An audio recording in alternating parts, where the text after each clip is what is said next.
नमस्कार दोस्तों, स्वागत है आप सभी का आज की इस YouTube क्लास के अंदर। गाइज आज हम एक बहुत ही शानदार टॉपिक स्टार्ट करने जा रहे हैं, दैट इज पजल। आज हम यहाँ पे दो क्वेश्चन करेंगे, एक रहेगा पजल और एक रहेगा सीटिंग अरेंजमेंट। आप सभी को पता है कि गाइज आजकल पजल एंड सीटिंग अरेंजमेंट सभी एग्जाम में देखने को मिलता है आपका, चाहे वो एसएससी हो, बैंक हो, रेलवे हो। बट अब तक हमें सोल्व करना नहीं है कि हमें पजल डायरेक्ट किस तरीके से सोल्व करनी चाहिए, क्या अप्रोच रहनी चाहिए। तो वो सारी चीजें आज हम यहाँ पे डिस्कस करेंगे। So without wasting time look at the board.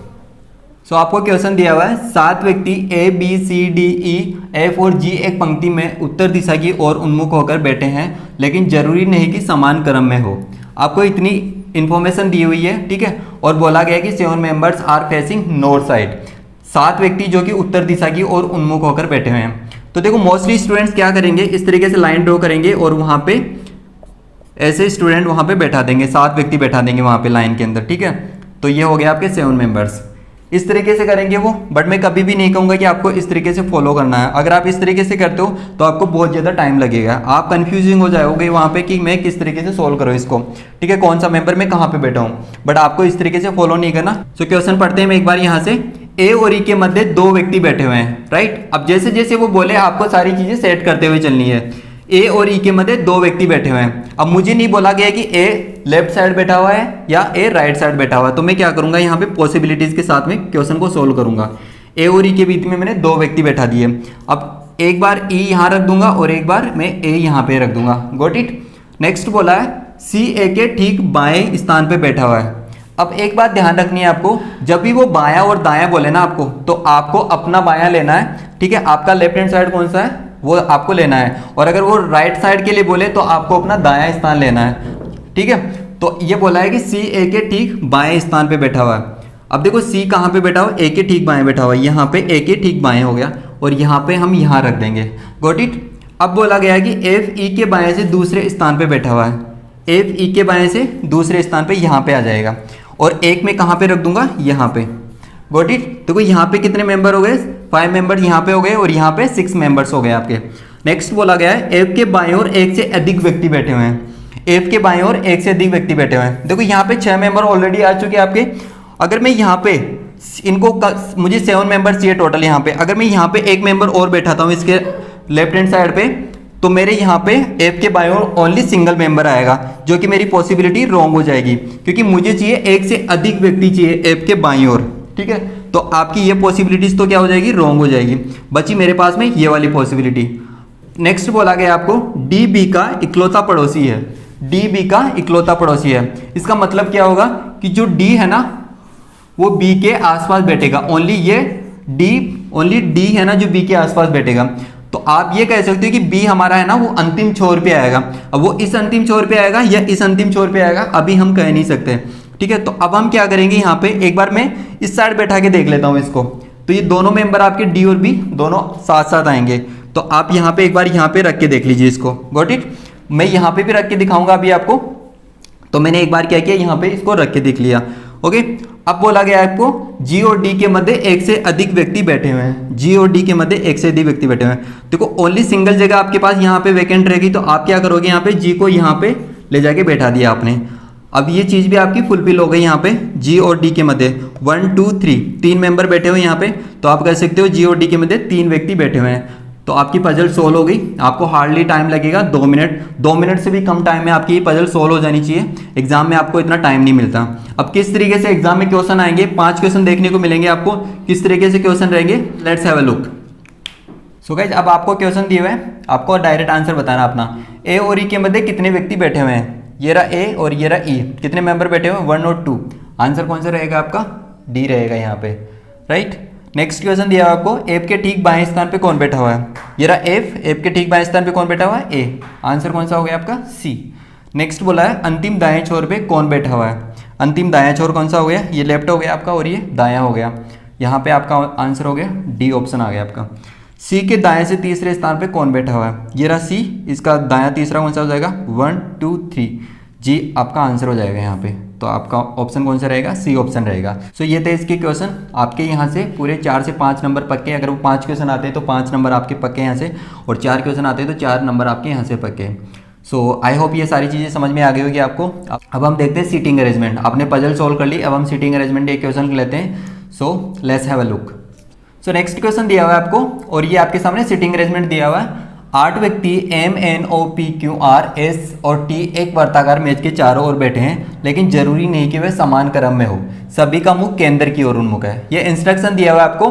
देखो, आपको जब भी कोई ऐसा क्वेश्चन आ जाए सिटिंग अरेंजमेंट का और बोले कि सभी के सभी इंसर्ट फेस कर रहे हैं, ठीक है, तो आपको क्या करना है, हमेशा दो पॉसिबिलिटी साथ लेके चलनी है। पॉसिबिलिटी हम इसलिए लेंगे क्योंकि हमारा एक पॉसिबिलिटी अगर गलत होगी तो दोबारा करने में हमें टाइम नहीं लगे। तो हम क्या करेंगे, दो सर्कल साथ बना के चलेंगे।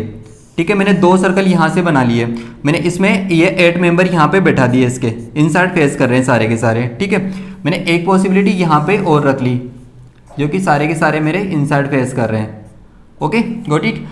अब देखो क्या बोला गया कि अब क्वेश्चन पढ़ते हैं हम। एन क्यू के दाएं से दूसरे स्थान पे है, एन क्यू के दाएं से दूसरे स्थान पे है, और ये पॉसिबिलिटी हमने क्यों बनाई अभी आपको पता चल जाएगा। ठीक है, एन क्यू के दाएं से दूसरे स्थान पे है। अब जब भी आपको बोले ना तो स्टार्टिंग कहाँ से करनी है, आपको नीचे से करनी है, जिससे आपका क्वेश्चन क्या होता है, इजी हो जाता है। तो मैंने क्या किया, यहाँ पे क्यू रखा और एन इसका क्या हो गया, दायां हो गया। देखो ये इंसर्ट फेस कर रहे हैं सभी के सभी, तो इसका दाया आपका दाया, इसका बाया आपका बाया, सिंपल सा। तो क्यू के दाएं से दूसरे स्थान पर एन बैठा हुआ है। एक बार मैंने क्यू को यहां रखा और एन को मैंने यहां रखा। नेक्स्ट बोला गया है कि एम और एन के बीच में एक व्यक्ति बैठा हुआ है, एम और एन के बीच में एक व्यक्ति बैठा हुआ है। सॉरी, यहां पे क्या आ जाएगा आपका, एक व्यक्ति बैठा है। यहां पे एम और एन के बीच में एक व्यक्ति बैठा हुआ है। देखो, अगर मैं यहां पे एम को रखता हूं तो मेरा ऑलरेडी यहाँ पे क्यू बैठा हुआ है, तो मैं यहाँ पे एम को नहीं रख सकता। तो मैं एम को कहाँ पे रखूंगा, यहाँ पे। ओनली सिंगल जगह मेरे पास में एम के लिए यही है, तो मैंने एम को यहाँ पे बैठा दिया।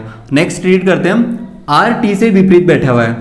अब मुझे यहाँ नहीं पता कि मैं आर को कहाँ रखूँ, टी को कहाँ रखूँ। देखो, आर यहाँ पे भी आ सकता है, टी भी आ सकता है, यहाँ पे आर यहाँ भी आ सकता है, टी भी यहाँ पे भी आ सकता है। तो मुझे नहीं पता, मैं क्या करूँगा, यहाँ पे आर को यहाँ लिख लूँगा और यहाँ पे टी को लिख दूंगा।